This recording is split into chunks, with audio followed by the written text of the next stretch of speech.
Bienvenidos, qué bueno que estén ahí para compartir juntos todos los adelantos científicos y técnicos que le permiten a las distintas cadenas de valor seguir avanzando y mejorar. Esto es Saber Rural y para comenzar este programa les proponemos ver cómo en el sector agropecuario incide la propiedad intelectual en el comercio. La biotecnología es la tecnología basada en la biología, especialmente usada en agricultura, farmacia, ciencia de los alimentos, medio ambiente y medicina. Si bien el concepto moderno surge en la década de los 80, a partir del uso de técnicas para modificar y transferir genes de un organismo a otro, denominadas en su conjunto ingeniería genética, los organismos genéticamente modificados se promovieron a partir de investigaciones aplicadas a principios de la década del 70. La segunda posguerra inicia todo un proceso, una revolución en los aspectos científico-tecnológicos, por acumulación además de todos los conocimientos anteriores. Se discute si el crecimiento o los avances científicos y tecnológicos son exponenciales o no, pero de todas maneras sí, se generó un crecimiento fundamental, se verificó en los crímenes de guerra de Hiroshima y Nagasaki, se verificó toda la teoría que había sobre la fusión y la fisión nuclear y a posteriori Watson, Crick, Wilkinson y Rosalind Franklin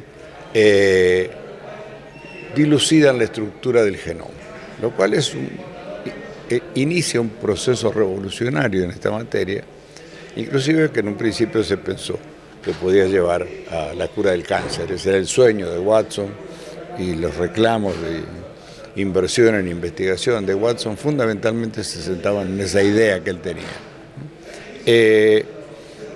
Todo un proceso que se va dando,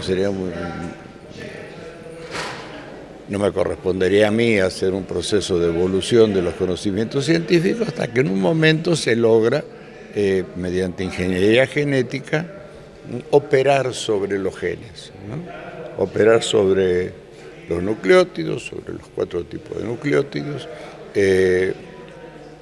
A, T, C, G, el orden, entonces, o cortar, suspender una función, o agregar a una memoria genética ajena. Y ahí se desarrolla todo este proceso de los transgénicos. La biotecnología moderna tiene aplicaciones en importantes áreas industriales. Su origen está relacionado al manejo de organismos vivos para la obtención de bienes o servicios útiles y cada nuevo descubrimiento, desde sus inicios, demanda estructuras legales que regulen la titularidad intelectual de las nuevas obtenciones. Un proceso con gran discusión ideológica y además nace ya en 1980 el inicio de una revolución dentro del esquema de patentes, que es el reconocimiento de una patente sobre un organismo vivo que se realiza en Estados Unidos. La Corte de Estados Unidos reconoce un derecho de patente a un hindú que trabajaba en Estados Unidos, Chakrabarti, sobre una bacteria, ¿no? Modificada genéticamente, y ahí comienza todo un proceso de debate sobre qué organismos vivos se podían o no patentar, ¿no?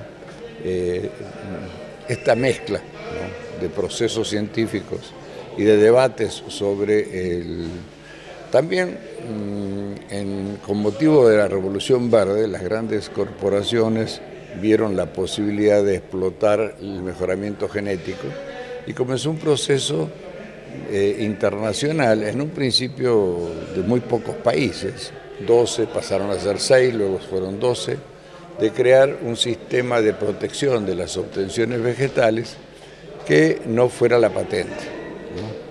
En general se consideraba que no se podía patentar una planta o una semilla. Este proceso cambió después con la transgénesis, pero en ese principio. Entonces nacen 2 sistemas de protección. Uno, un sistema de protección a las modificaciones fitogenéticas de las plantas, que es en Argentina se conoce como la ley de semillas.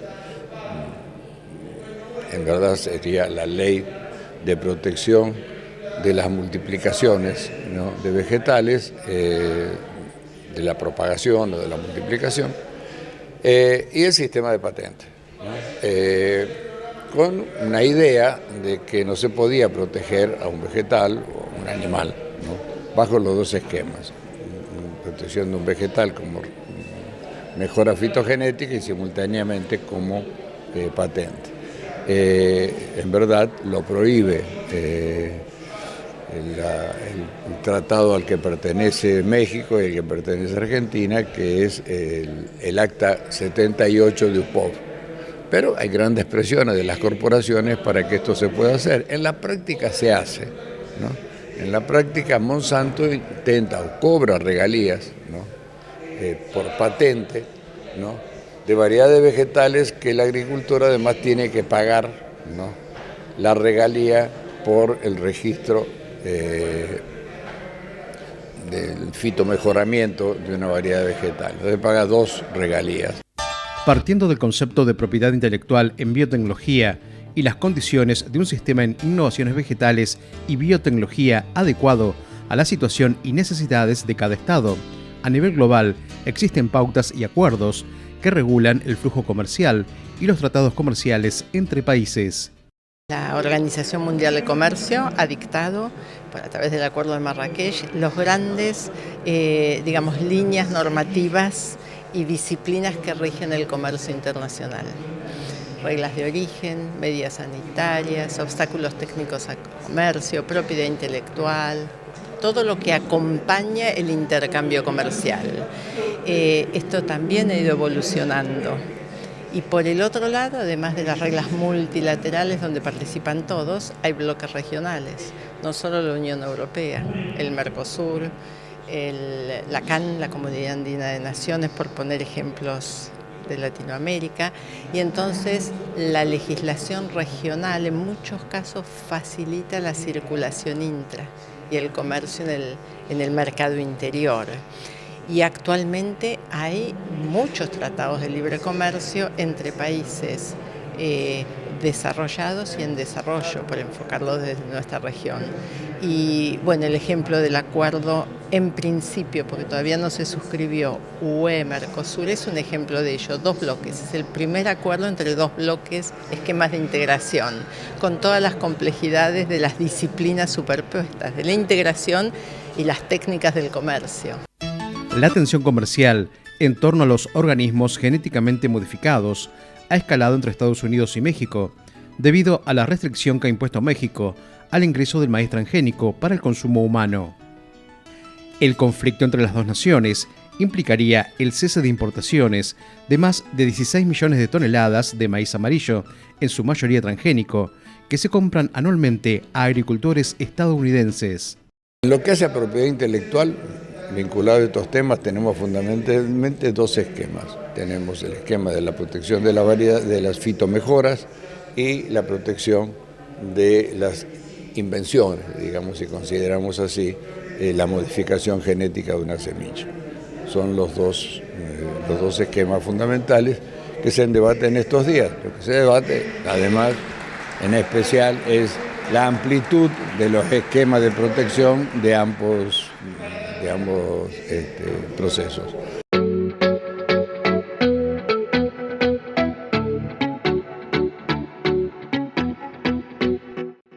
Desarrollos agrobiotecnológicos y propiedad intelectual son temas que trascienden las fronteras de los países, y es por eso que quisimos abordarlo aquí en Saber Rural. Les proponemos ahora hacer una breve pausa. No se vayan, porque en el próximo bloque les vamos a contar cómo se puede mejorar el manejo del maíz.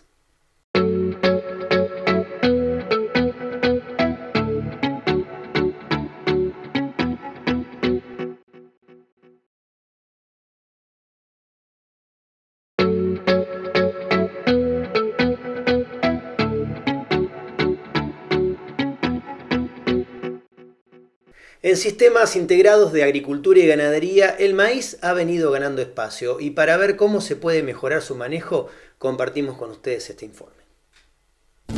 Si bien la soja continúa siendo el cultivo que mayor superficie de área cultivada ocupa en las últimas campañas, seguido por el trigo y en menor medida el girasol, la cebada y el sorgo, El maíz está en segundo lugar, con una tendencia creciente en volúmenes.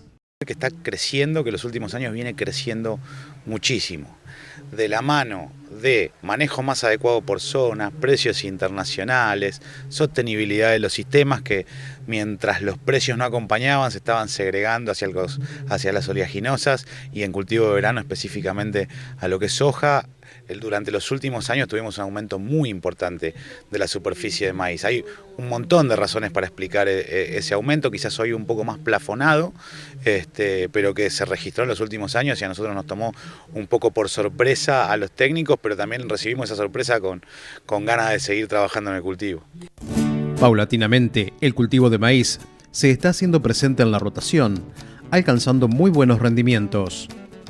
Esto se debe, entre otras razones, al buen manejo agronómico, la elección de híbridos, la fertilización, la siembra directa y también al manejo, control y conocimiento de las plagas que lo afectan.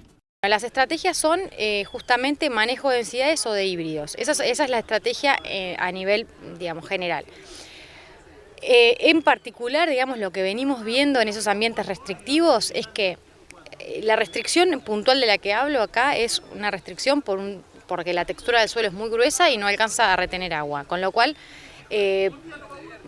estamos dependiendo un poco del agua que caiga disponible, digamos, durante el ciclo del cultivo. Con lo cual uno esperaría hacer planteos de baja densidad con algún material que me permita a mí decir, bueno, si el año viene bueno, como por ejemplo un material macollador, si el año viene bueno, los macollos se expresan y contribuyen al rendimiento. Si el año viene malo, esos macollos no se expresan y tengo la planta principal. Lo que viene pasando es que han sido años muy restrictivos estos dos campañas que nosotros analizamos. Eso es lo que pasaría en la teoría o lo que esperamos. De alguna manera, las necesidades de estabilizar los rendimientos, las necesidades de incrementar los potenciales de rendimiento nos fueron guiando en ese trabajo de desarrollo, pero yo creo que hay 2 o 3 factores que han sido los protagonistas durante este periodo de crecimiento. Lo primero es la determinación del potencial ambiental. Los últimos años y mientras el maíz se expandía, aprendimos a ambientar los campos, a ambientar los lotes, a entender cómo segregar el cultivo y la tecnología que poníamos en cada uno de esos ambientes. De la mano de esto, la genética hizo un progreso enorme, sobre todo en lo que es la tolerancia a los estreses a los que el cultivo está sometido. Y finalmente, los técnicos nos ocupamos de ajustar el manejo entre las novedades que teníamos por el lado de la genética y la comprensión de los ambientes, para así tratar de hacer este desarrollo del cultivo lo mejor posible en cada uno de los lotes donde se implementara. Las rotaciones, que incluyen maíz, obtienen una mayor rentabilidad en el largo plazo por su contribución a la estabilidad de los sistemas de producción, manteniendo la materia orgánica de los suelos para beneficio de los cultivos siguientes. El cultivo, desde el punto de vista agronómico, creo yo que viene a generarnos un balance de carbono, no digo positivo, pero al menos no tan negativo cuando la secuencia de cultivos estivales es bastante agresiva o que en algún momento lo fue. En ese sentido es indiscutible el rol del maíz como cultivo de verano. Por otro lado, desde el punto de vista empresarial, viene a balancear la oferta de productos, a balancear las condiciones climáticas que nos favorecen o que nos desfavorecen en cada año, de manera que en ese sentido todo cierra, ¿no? Un cultivo que puede hacerle un bien a nuestra rotación, que por otro lado podemos pensar que nos permite diversificar la oferta de productos y que finalmente, con todas las novedades de las que estamos hablando, se muestra muy estable. Los últimos años, digamos, de crecimiento del maíz, creo yo que viene más dado de la mano de la estabilidad que del potencial. Un cultivo que con manejo, con genética y entendiendo bien los ambientes, se comporta de manera muy, muy estable. La selección del biotipo del cultivo de maíz, como la elección de la fecha de siembra, son variables fundamentales vinculadas a la toma de decisiones que deben contemplar el tipo de ambiente, las secuencias de cultivos a realizar, los recursos con los que se cuenta y las características del ambiente a cultivar. Supongamos que existen 2 ambientes, un ambiente de muy alto potencial y otro que tiene bajo potencial o que está fuertemente limitado. Entonces, lo primero es entender esas 2 diferencias. En aquellos ambientes de alto potencial, nosotros usamos como modelo de análisis lo que son las brechas de rendimiento. ¿Cuánto estamos obteniendo y cuánto podríamos obtener de rendimiento? ¿Y qué es lo que nos separa? Lo que estamos viendo hoy es que tenemos mucho por hacer en nutrición y en la nutrición más básica, en cómo manejamos los macronutrientes, nitrógeno, fósforo, azufre. Esto nos está separando un poco de los techos de rendimiento, entenderlo mejor y hacer un uso eficiente de esos nutrientes. Y en los casos de menor potencial o más limitados por el ambiente, por ejemplo, en el sudoeste la tosca o en el oeste arenoso el contenido de arena y la posición en el paisaje. Ahí ajustar la estructura de cultivo, idear un plan de fecha de siembra, densidad de siembra y nutrición adecuada para ese sistema. Esos parecen ideas contrapuestas, alto potencial o bajo potencial, pero tienen muchos denominadores técnicos en común. Debido al alto costo relativo que representa para el productor el cultivo de maíz en relación con la soja, para incorporarlo en la rotación, resulta importante definir adecuadamente qué híbrido utilizar y qué encuadre tecnológico darle al cultivo. En los tempranos estamos viendo que las estructuras de cultivo no están guiándonos demasiado, no vemos que modificando las estructuras peguemos grandes saltos de rendimiento, pero sí con la nutrición y la elección genética para cada tipo de ambiente. Va por ese lado. En los ambientes de tardío vemos que el arreglo espacial, la densidad de plantas, según la posición en el paisaje donde estamos o la profundidad de suelo, nos está guiando en esa toma de decisiones, y la nutrición específicamente nitrogenada, que es lo que nos sirve en esos planteos que parecen conservadores porque se utilizan menos plantas, que si el escenario climático es muy bueno, solo con una buena nutrición podemos capitalizar ese escenario climático y traducirlo en rendimiento. Así que hay grandes diferencias, pero hay grandes similitudes también en cómo nos adecuamos a cada uno de los ambientes.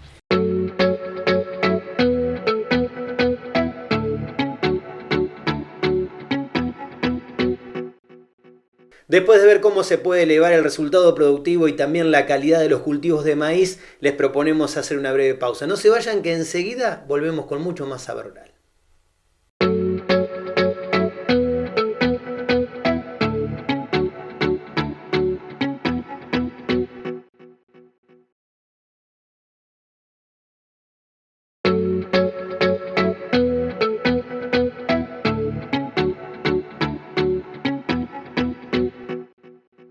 Uno de los pilares de la producción bovina es la nutrición. Es por eso que para mejorar su manejo compartimos con ustedes algunas pautas. La tendencia a destinar lotes a la producción agrícola reorientó el manejo de la ganadería a suelos de menor calidad. Frente a esa realidad, los productores ganaderos buscaron estrategias productivas que mantuvieran eficientes a sus empresas. El desplazamiento a ambientes con diferentes características productivas que demanda rodeos capaces de adaptarse a esas nuevas condiciones es parte de un proceso de intensificación productiva en el que la ganadería debe coexistir con la agricultura. Lo que nos toca a nosotros desde la parte técnica es todo el proceso de intensificación de esos sistemas ganaderos que en más o en menos tenían cierta extensividad y de a poco van tratando de conservar sus propios terneros, sacar más kilos de carne de cada establecimiento, y bueno, principalmente hoy en día quizás se comenzó primero con los engordes y hoy en día el punto que más estamos trabajando y que más desafíos plantea es la recría. Para mejorar su eficiencia, la ganadería de base pastoril debe contar con una elevada oferta forrajera capaz de brindar calidad nutritiva a la dieta de los rodeos. Este objetivo suele verse amenazado por factores climáticos que afectan la producción de forrajes. Para evitar los desequilibrios, una herramienta es el replanteo de los cálculos de la demanda nutricional de los animales previstos por la planificación forrajera y apelar a diferentes estrategias de manejo. La presupuestación forrajera básicamente lo que tiene que contemplar es el consumo de los animales en el crecimiento que vaya a tener ese recurso forrajero, que es lo que vamos a comer, ¿no es cierto? Cosa de que poder utilizarlo eficientemente, que no haya un sobrepastoreo, pero tampoco que haya sobrantes que puedan, digamos, que termina siendo como a la hora de la compra del alimento que se tira fuera del comedero, por llamarle de alguna manera. Y cuando hablamos de dietas de recría, de la etapa de recría, estamos niveles de proteína adecuados, niveles de proteína arriba del 14%, 14 y pico por ciento, niveles de energía de 2,5 megacalorías, bueno, ninguna dieta de buena calidad. Si lo ponemos en términos de pasto, serían verdeos de invierno, de avena o de centeno o de trigo, pero básicamente ese tipo de forrajes para la etapa inicial invernal. Y después, cuando entramos en primavera, sobre todo en particular para las zonas estas con rotación con pasturas base alfalfa y gramíneas, ahí tenemos también forrajes de alta calidad, con muy buen contenido de proteína, muy superior a lo que estamos hablando en realidad, con excelentes niveles de proteína disponible y de digestibilidades muy altas, ¿no? Principalmente en todas las etapas del ciclo ganadero, lo que nosotros insistimos es en la eficiencia de conversión, que son los kilos de comida que va a gastar el productor para hacer 1 kilo de carne. Entonces, en esa valoración de los insumos propios como de los que tiene que incorporar de afuera, poder, digamos, hacer rendir al máximo ese número, ese alimento, y poder hacer ese kilo de carne de la manera más eficiente. Entonces, lo que nosotros tratamos es, mediante el uso de tablas y el objetivo de cada productor, porque hay productores que buscan objetivos de máxima con mayores inversiones de todo tipo, tanto en infraestructura como en alimentos. Nosotros nos planteamos ir hacia esos objetivos. Ahora, cuando las limitantes o las limitaciones de las herramientas son mayores, tratamos de que el productor siga sintiendo ese número, digamos, siga sintiendo que ese trabajo reditúa en números, pero con un objetivo claro, compartido. La etapa de recría no solo es una fase fundamental del negocio que permite diluir la relación compra-venta, sino también lograr una mejora de la calidad expresada en el gancho. Esta etapa de la producción ganadera bovina posee diferencias en cuanto a la demanda nutricional de los animales. La recría principalmente, que en general, históricamente, era una categoría que normalmente se destinaba a los peores lugares, era la parte más castigada y que se terminaba vendiendo por una cuestión de ya cuando no aguantaba más. Y lo que tiene, digamos, de importante esa categoría es que es un consumo intermedio, depende de la intensividad que uno le quiera dar al sistema, y que nos termina planteando o poniendo al animal en el lugar de que va a tener una vez que se termine. Cuanto mejor recría nosotros hagamos, mejor va a ser el resultado y la respuesta de ese animal en la etapa de engorde o terminación. Bueno, la recría, básicamente lo importante es comienza desde el destete, obviamente, hasta la recría invernada, hasta la terminación, ¿no? Acá la calidad del forraje tiene que ser alta si vamos a hacer a pastoreo. Normalmente los sistemas o los trabajos que estamos realizando es en general a pastoreo con suplementación estratégica y terminación a corral con periodos cortos, ¿no? Son amplias las herramientas que tenemos, entonces podemos manejarnos desde los verdeos, pasturas o campos naturales que tenga el productor, sumando las reservas y sumando lo que nosotros de las empresas de nutrición y las plantas de balanceado podemos aportar con concentrados proteicos o alimentos terminados, siempre ajustándonos a que el productor pueda utilizar de manera más eficiente todos sus propios insumos. Conocer la realidad dinámica y estructural de la empresa ganadera es una condición indispensable para la toma de decisiones. El análisis económico contempla los costos de producción en relación a los ingresos que se generen. Para realizar el presupuesto económico del costo del alimento necesario, se debe tener presente las características del sistema productivo, del rodeo y de los objetivos que se desean alcanzar. Desde el punto de vista nutricional y del punto de vista económico también, obviamente el pasto es lo más económico y es el punto de partida, como vos decías. Nosotros después, si hay otro recurso forrajero o el productor quiere intensificar en una misma superficie su sistema ganadero, ahí entran a jugar el resto de las herramientas que tengamos a la mano dentro del campo o lo que nosotros, como decíamos, de la manera más eficiente podamos hacerle incorporar desde afuera, siempre teniendo en cuenta con qué herramientas cuenta para que no sea un trastorno, sino que sea una integración a su unidad productiva y sea todo un ganar-ganar y no nos genere un trastorno por mano de obra, por falta de maquinaria, infraestructura o lo que sea. Para un óptimo crecimiento de los animales que aseguren la rentabilidad del negocio, la cadena forrajera y el uso estratégico de los granos es un factor de gran importancia. Como estrategia de acompañamiento a cada emprendimiento productivo, un grupo de empresas ha generado un proyecto enfocado en la nutrición, basado en el estudio de los casos particulares y en los procesos de manejo. Betifarma está en un proceso ya hace mucho de alianzas por zonas como para poder estar más cerca de cada realidad productiva. Nosotros acá en la zona de Mar del Plata, Balcarce, lo que es la cuenca del Salado, la cuenca Marisierras, nos encontramos en una alianza entre una empresa marplatense que es Agropecuario El Candil, una empresa de Balcarce que es Acopio Balcarce y Betifarma, en el cual en una planta de estas dos empresas se generó esta triple alianza, una nueva empresa que se denominó Nuprofid y en la cual lo que buscamos es imitar el modelo de Betifarma con un sistema de asistencia técnica continua, tanto con el servicio de laboratorio como nosotros desde la técnica en lo que podemos colaborar y como siempre repetimos, buscando que el resultado económico repercuta en la producción y que no sea solo el comercio de una bolsa, por llamarle de alguna manera.